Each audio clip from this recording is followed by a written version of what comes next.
Hello guys, welcome to TN jobs Tamil. நமக்கு GST துறையிலேருந்துட்டு notification வந்திருக்கு. இந்த நோட்டிஃபிகேஷனில் பார்த்தோம் அப்படின்னா சனி ஞாயிறு 2 நாளுமே லீவு, ஓகேங்களா. அலுவலக உதவியாளர் போஸ்ட்டு தான் வந்துட்டு உங்களுக்கு போட போகிறாங்க. இதுக்கான சம்பளம் வந்து 56,000 வரைக்கும் அவங்க மென்ஷன் பண்ணியிருக்காங்க. ஸோ கவர்மெண்ட் ஜாப் தான். காம்படிஷன் ரொம்ப ரொம்ப கம்மி, ஓகேங்களா. இந்த ஆப்பர்ச்சுனிட்டி வந்துட்டு மிஸ் பண்ணிடாதீங்க. நோட்டிஃபிகேஷனோட லிங்க் நான் கீழே டிஸ்கிரிப்ஷனில் கொடுத்துருக்கேன், மறக்காமல் அப்ளை செய்யுங்க. எந்த ஒரு நோட்டிஃபிகேஷன் அப்ளை பண்ணுறதுக்கு முன்னாடியும் அதனோட பிடிஎஃபை ஃபுல்லாக கோ த்ரூ பண்ணணும். ஸோ வாங்க அதனோட பிடிஎஃபை ஃபுல்லாக நம்ம பார்க்கலாம். இது தாங்க அவங்களோட அஃபிஷியல் நோட்டிஃபிகேஷனோட பிடிஎஃப். இந்த பிடிஎஃப் எங்கேருந்து வந்தது அப்படின்னா கோயம்புத்தூர்லேருந்து வந்தது. எதுக்கான இந்த ரெக்ரூட்மெண்ட் எடுக்கிறாங்க அப்படின்னா கேன்டீன் அட்டெண்டன்ட்டுக்கான ரெக்ரூட்மெண்ட் எடுக்கிறாங்க. இந்த போஸ்ட்டுக்கான வேகன்சியை பொறுத்த வரைக்கும் ஜென்ரலில் 2 வேகன்சியும் ஓபிசியில் வந்துட்டு 1 வேகன்சியும் அவங்க கொடுத்துருக்காங்க. இதற்கான மாத சம்பளம் எவ்வளோ அப்படின்னு கேட்டிங்க அப்படின்னா 18,000லேருந்து 56,900 வரைக்கும் உங்களுக்கு ஆஃபர் பண்ணுறாங்க. அவங்களோட அஃபிஷியல் வெப்சைட் எது அப்படின்னா இதுதாங்க அவங்களோட அஃபிஷியல் வெப்சைட் http://gst.chennai.gov.in. அவங்களோட லாஸ்ட் டேட் ஆஃப் அப்ளிகேஷன் இங்கே கொடுத்துருக்குறாங்க 17ஆம் தேதி, அடுத்த மாதம் 17ஆம் தேதி வரைக்கும் உங்களுக்கு டைம் இருக்குது. இது வந்து அவங்களோட அஃபிஷியல் நோட்டிஃபிகேஷனோடைய அப்ளிகேஷன் ஃபார்ம். இந்த அப்ளிகேஷன் ஃபார்ம் நான் கீழே டிஸ்கிரிப்ஷனில் டேக் பண்ணுறேன். ஸோ எலிஜிபிளாக இருக்கீங்க அப்படின்னா மறக்காமல் அப்ளை பண்ணுங்கள். இங்கே வந்துட்டு ஆஸ் யூஷுவல் உங்களுடைய ஃபோட்டோ காப்பி இங்கே நீங்கள் பேஸ்ட் பண்ணணும். உங்களுடைய ரோல் நம்பர், ஓகேங்களா. இது வந்துட்டு ஃபார் ஆஃபீஸ் யூஸ்க்கு வந்துட்டு கேட்டிருக்காங்க. இது வந்துட்டு நீங்கள் எழுதணும்னு தேவையில்லை. நெக்ஸ்ட்டு உங்களுடைய பெயர், அந்த பெயர் வந்துட்டு செகண்டரி ஸ்கூல் 12th 10th சர்டிஃபிகேட்டில் என்ன இருக்கோ அதை வந்துட்டு நீங்கள் மென்ஷன் பண்ணணும். ஃபுல்லாகவே கேபிட்டல் லெட்டர்ஸில் வந்துட்டு நீங்கள் பண்ணணும். நெக்ஸ்ட்டு உங்களுடைய அப்பா பெயர், இதுவுமே கேபிட்டல் லெட்டர்ஸ். உங்களுடைய அம்மா பெயர், அதுவுமே கேபிட்டல் லெட்டர். இதில் எல்லாமே கேபிட்டல் லெட்டர். அட்ரஸ், இப்போ நீங்கள் எங்கே இருக்கீங்களோ அந்த அட்ரஸ் வந்துட்டு நீங்கள் ஃபில் பண்ணணும். பர்மனெண்ட் அட்ரஸ் இங்கே நீங்கள் ஃபில் பண்ணணும். ஃபோன் நம்பர் வந்துட்டு வேலிடான்னு பார்த்துக்கோங்க. ஸோ தட் ஃபர்தர் இன்ஃபர்மேஷன்ஸ்க்கு கண்டிப்பாக அது வந்து யூஸ் ஆகும். நெக்ஸ்ட் வந்துட்டு லேண்ட்லைன் இருந்துச்சுன்னா வித் எஸ்டிடி கோடோடு நீங்கள் எழுதிக்கலாம். மொபைல் நம்பர், ஓகேங்களா. இது ரெண்டுமே நீங்கள் எழுதணும்னு அவசியம் கிடையாது. ஆதார் நம்பர் அது வந்துட்டு கரெக்டாக பார்த்து என்டர் பண்ணுங்கள். இமெயில் அட்ரஸ் இருந்தால் எழுதுங்க, இல்லைனா வேணாம். டேட் ஆஃப் பர்த், இந்த டேட்டு மந்த்து இயரு இந்த ஃபார்மேட்டில் வந்து நீங்கள் எழுதணும். நெக்ஸ்ட்டு இன்வேர்ட்ஸ், அதாவது இங்கே வந்துட்டு நியூமரிக்கல்ஸில் அந்த 1 2 3 அதில் எழுதுவீங்க. இது வந்துட்டு இன்வேர்ட்ஸில் வந்துட்டு நீங்கள் எழுதணும். உங்களுடைய டேட், அதாவது உங்களுடைய ஏஜ் வயது, இந்த டேட் படி உங்களுக்கு என்ன வயதோ அந்த டேஸ் அதாவது நாட்கள் உட்பட நீங்கள் வந்துட்டு அங்கே மென்ஷன் பண்ணணும். ஜெண்டர் மேலா ஃபீமேலான்னு கேட்டிருக்காங்க. லாங்குவேஜ், உங்களுக்கு என்னென்ன மொழி தெரியுமோ அந்த மொழி வந்துட்டு நீங்கள் அங்கே எழுதணும். நேஷ்னாலிட்டி அஃப்கோர்ஸ் இந்தியனாக தான் இருப்பீங்க. நெக்ஸ்ட் எஜுகேஷ்னல் குவாலிஃபிகேஷன்ஸ்க்கு ஒரு டேபிளர் காலம் கொடுத்துருக்காங்க, என்னென்னு பார்க்கலாம். எசென்ஷியல் வந்துட்டு இது கண்டிப்பாக இருக்கும் அப்படின்ட்டு இங்கே வந்துட்டு நீங்கள் ஃபில் பண்ணணும். அதாவது உங்களுக்கு நீங்கள் என்ன எக்ஸ்பீரியன்ஸ் இருக்கோ அங்கே எப்போ வந்துட்டு நீங்கள் பாஸ் பண்ணீங்க, ஓகேங்களா.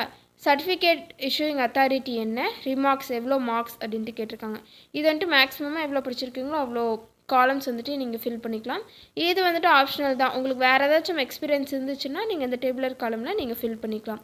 நெக்ஸ்ட்டு என்ன கேட்டகரி அப்படின்னு கேட்டிருக்காங்க. அன்ரிசர்வ்டு கேட்டகரியா, ஓகேங்களா, இல்லைனா அதர் பேக்வேர்டு கேஸ்டா அப்படின்னு கேட்டிருக்காங்க. ரெண்டில் ஏதோ ஒன்றா தான் இருப்பீங்க. ஸோ டிக் பண்ணிக்கோங்க.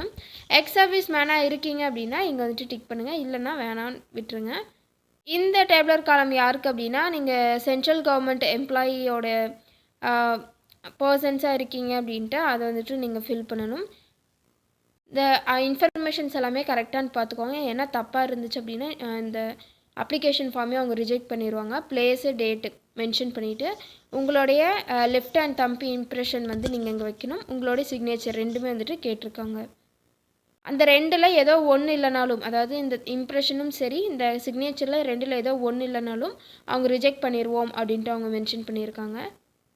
இந்த அப்ளிகேஷன் பின்னாடி நீங்கள் என்னென்ன அட்டாச் பண்ணணுமோ அதை வந்துட்டு இங்கே கொடுத்துருக்காங்க.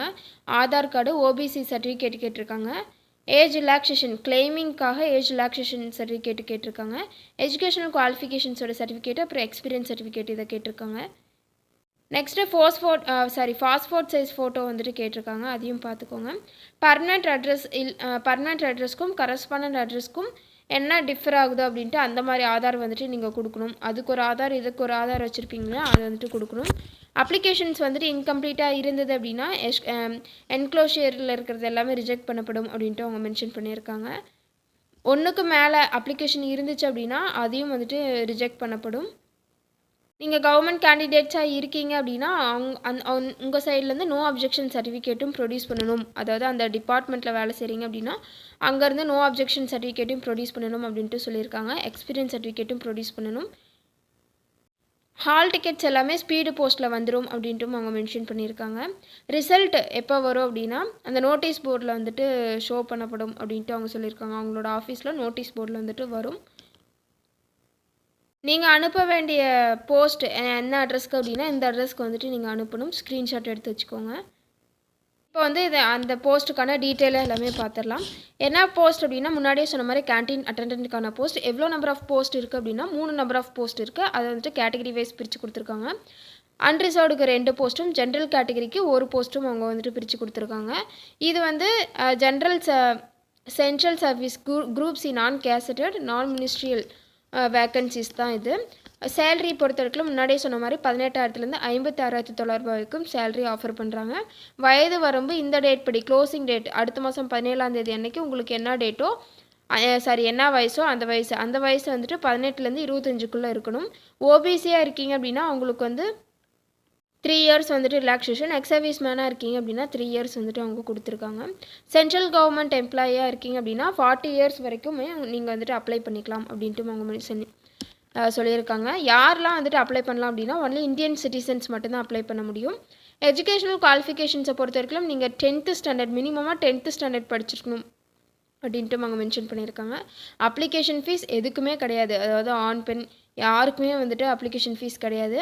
நீங்கள் வந்துட்டு எவ்வளோ நாள் வேலை பார்ப்பீங்க அப்படின்னா 2 இயர்ஸ் 2 வருஷம் வந்துட்டு வேலை பார்ப்பீங்க. மெத்தட் ஆஃப் டைரக்ட் ரெக்ரூட்மெண்ட் அதாவது செலெக்ஷன் ப்ராசஸ் எப்படி இருக்கும் அப்படின்னா டைரக்ட் ரெக்ரூட்மெண்ட்டாக தான் இருக்கணும் அப்படின்ட்டு மென்ஷன் பண்ணியிருக்காங்க. முன்னாடியே சொன்ன மாதிரி க்ளோசிங் டேட் எப்போ அப்படின்னா 17ஆம் தேதி அடுத்த மாதம் 17ஆம் தேதி தான் உங்களுக்கு வந்து க்ளோசிங் டேட்டு. அந்த கேன்டீன் அட்டெண்டர் போஸ்டோடைய நேச்சர் ஆஃப் ஜாப் நீங்கள் அங்கே என்ன வேலை செய்வீங்க அப்படின்னா இந்த டீ போடுறது காஃபி போடுறது ஓகேங்களா, அந்த வாஷ் பாயாக இருக்கிறது, டேபிள்ஸை க்ளீன் பண்ணுறது, சேர்ஸு வெசல்ஸ் இந்த மாதிரி க்ளீன் பண்ணுற வேலை தான் கேன்டீன் அட்டெண்டன்ட். அவ்வளோதான் இந்த நோட்டிஃபிகேஷனோட informations. TN jobs Tamil channel பிடிச்சிருந்தா மறக்காமல் லைக் பண்ணுங்கள், உங்கள் ஃப்ரெண்ட்ஸ்க்கு ஷேர் பண்ணுங்கள், சப்ஸ்கிரைப் பண்ணுங்கள். தேங்க்யூ.